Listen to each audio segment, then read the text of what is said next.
Hey everybody, welcome back. It is Wednesday. It is another Book It video, and today we want to talk about terms and defining some terms. Maybe you know, maybe you don't know, maybe you think you know, and not knowing these terms can be a real headache for you, for your agents.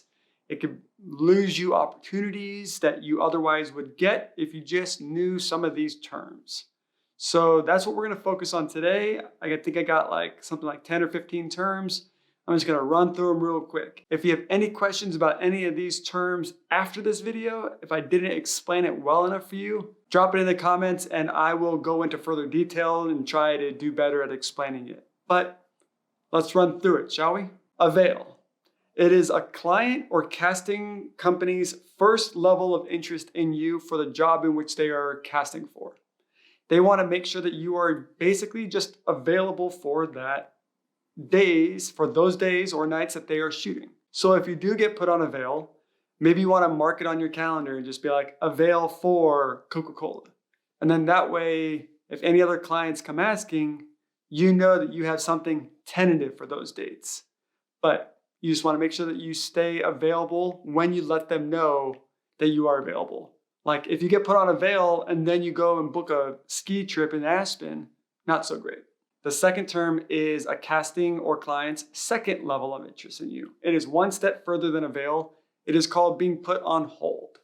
This is where a client is really interested in booking you. They haven't gotten the final approval yet, but they want you to hold those dates for them. So the dates in which they are shooting, you want to put that on your calendar, put it in red, and say, I am on hold for this project.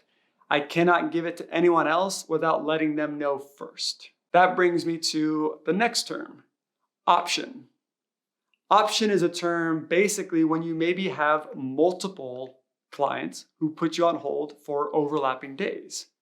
This can get a little confusing, and this is where having an agent really helps you out. But having a first option is the client that puts you on hold first. Another company or another client that wants to put you on hold for the same days, if they came after you were already put on hold, they are what's called second option. Does that make sense? So you have first option, second option, and the second option can make a claim for first option by saying that they are ready to book. What that means you have to do at that point, and again, if you have an agent, they'll be handling all this for you, but basically, if you have the second option wants to book, you go to the first option and say, hey, they want to book me. What do you want to do? And then that way you don't lose out on any work. You can basically put the pressure on them and say, hey, make up your minds. I got stuff to do. Released. Never like to hear it, but it's a real life term. It is when a client is no longer interested in you for the project that they're casting. So you are released from any holds or avails. You can remove that from your calendar and just move on with your life. Booked. Happy day. You just got booked for your job and they want to have you for that job. You ironclad that in your calendar. You absolutely do not let anything come in the way of that. Save it, get ready. That is a job that you get to look forward to working on. Okay, so those are terms with bookings. Let's move on. Net 90. Net 90 is the industry standard for the amount of time that it takes to get you paid. Sucks, yes. Net 90 means that it takes up to 90 days from the job that you book on the day that you shoot it to the day that you get paid, or at least that the check gets run to your agency and then your agency has to process it to you. So 90 days, sometimes that looks like 90 days from the day that you shoot the project. Sometimes it looks like 90 days from the day that that the project gets run, but usually your day rate gets paid 90 days from you working on the projects, and the usage can sometimes take 90 days from the date that the project runs. So you may get multiple checks for the same project. So there are two terms right there that I can clarify real quick. Day rate is the amount that you are paid to work any given day on a job. I get paid $750 to be at the studio and working and being a professional model. Your usage rate is the rate in which they pay to run your likeness for their gain. So that means you get paid an extra $2,000 for 6 months of usage to go on their website, social media, and ad campaigns and print material. Those are two different negotiated terms. Now, every project is going to be a little different. So usage can be rolled into your day rate. Your day rate sometimes can be less, but the usage is going to be more, or vice versa. Agency fee and talent commission. I think I already did a whole video about this, and basically an agency fee is, don't get it confused with your talent commission. The agency fee is when the company that's hiring models, hiring you, is paying 20% to the agency for acquiring their models. The talent commission, that's the money that you pay your agent for them acquiring you work. You pay 20% of the project to get booked with that client. That client pays 20% to your agency for the access to their models. Tear sheets. Tear sheets are either magazine editorials, either real or sometimes like faux campaign type stuff, or they are the ads that come out when you book jobs, say with Sephora, say with Kmart, say Givenchy. These are the images that have that company's like typography over the image. Sale, 40%, winter style, the front page of a magazine. Those are tear sheets when they have the words written over them. They're great to add to your book, but they are separate than portfolio images. Portfolio images are simply the test shoot images that you get from doing test shoots, paid or unpaid, but these are meant to be just for your book. Portfolio images are styled how you want them to be. They are done how you want them to be. They're in the genre that you need them to be so that you can book more work. Tear sheets are great to add to your book just to let other clients know that you are a working talent. It proves to them that other clients have liked you enough to book you. So it's good to have about 20% of your portfolio be tear sheets, and the other 80% is going to be like portfolio test shoot images. Direct book. It's probably the holy grail of words to hear when you are a working talent. That means that a client likes you and they want to book you without even having to cast you, see you, test you, or anything. They're just like, yep, we want that talent, and yes, we will pay them. Let's get them on set next Tuesday. That's what a direct booking is. Digitals and Polaroids, they're the same thing. Multiple terms for the same thing. Digies, another word for it. Polos, another word for it. Basically, these are unedited photos of yourself, full body, half body, and headshot in various angles to show agencies, casting directors, and clients what you look like in person without any retouching, no photoshopping, nothing like that. Just simple raw images that showcase you. Placement.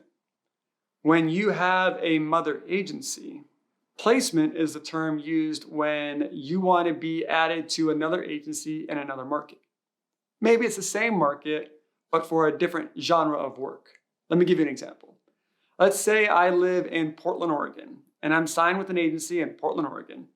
And I've been working up there and I've been doing a great job. I've been getting all the clients and I'm ready for more.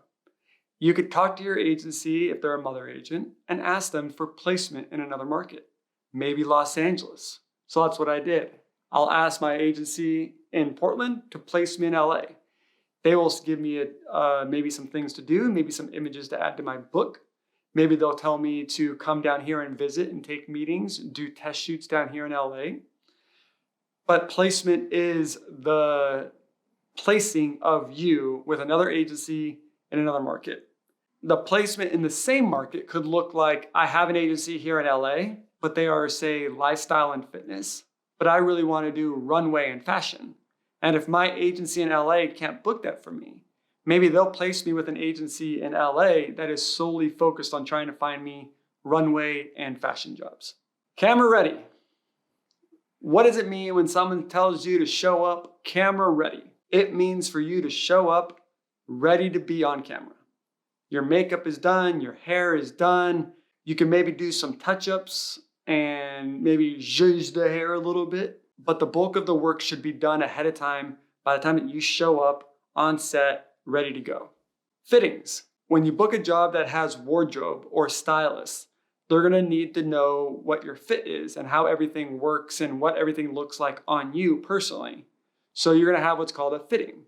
You're gonna show up a couple days before the day of the shoot, and you're gonna do a fitting. Sometimes it's on the day of, and that's when you show up and they fit you with the clothes that they want you to wear for the production. They'll make sure it fits all right. Maybe they'll do some alterations. Maybe they just want to see what colors work best on your skin, so they try you out in red and orange. Maybe they'll give you something else. But basically, it's 1 to 2 hours usually, and you show up. You'll try on the clothes. Maybe they'll take some pictures so that they could have it for the production. And then you go on your merry way, and the next is a job. Fit model. I see a lot of people confuse fit models with fitness models. Fit modeling is an entirely different job than fitness modeling. It's not usually in front of a camera, and it's not a production. What fit modeling is oftentimes for designers, clothing brands, corporations that want to see what certain items look like on a model before they decide to either move forward with the design for that piece, whether or not, like a Nordstrom, whether or not they want to carry that item. So they'll have fit models come in, wear it in front of a board and say, yeah, we like that. No, we don't like that. There's no usage, there's no nothing. It is just, you just show up, you wear clothes for people, they see what it looks like on a real person, and then that's it. Cheat the camera. When I'm photographing you and I say, hey, just cheat the camera a little bit, that means that I can do that right here, right? If I'm like 45 degree, I'm modeling and I'm looking off camera and they say, cheat the camera a little bit. And I say, okay. So I'm just gonna bring my chin a little bit to the camera. My eye line could be different, but if they just say, cheat the camera, just bring it a little closer to the camera. They wanna see a little bit more of this side than if I was full profile, right? You can't see any of this. Cheat the camera a little bit. Just move a little bit towards the camera. HMUA. What does that mean? You're gonna hear that a lot. That means hair and makeup artist. You can remove that A and just say, hey, are you gonna have HMU? Are you gonna have hair and makeup provided? Or are you gonna have an HMUA at the job? Do I need to provide my own HMUA? Those types of things. Just means hair and makeup artist. Then we've got our main and our development boards. The main board is usually the experienced models who have full built out portfolios. They know exactly what they're doing. They know what to do. They're usually in higher demand, and they are what your agency will put out as, these are our models that, are usually more expensive too. Your development board is usually for models who are still being developed. Now that could be being developed as an entirety of you being a model. You are a brand new model and you need to build out your portfolio and it's not fully functioning yet. Or it can mean back to placement. You just got placed with an agency, but you don't have images in your book yet that match that region and that city that you're working in yet, right? Say you came from New York and you're now in LA. New York, they do a lot of studio work. They do a lot of barefaced, a lot of just stark fashion-y work out there. Versus in LA, it's very lifestyle, very colorful, very, Barbie-esque, right? So if you're in LA with a New York book, they might have you on the development board until your book looks a little bit more like LA. So that was basically a big hodgepodge smorgasbord of terms. Now, they're not organized probably very well, but they are just a list of things that I just see floating around in the interspace of people either using them wrong, not knowing how to use them, misunderstanding them.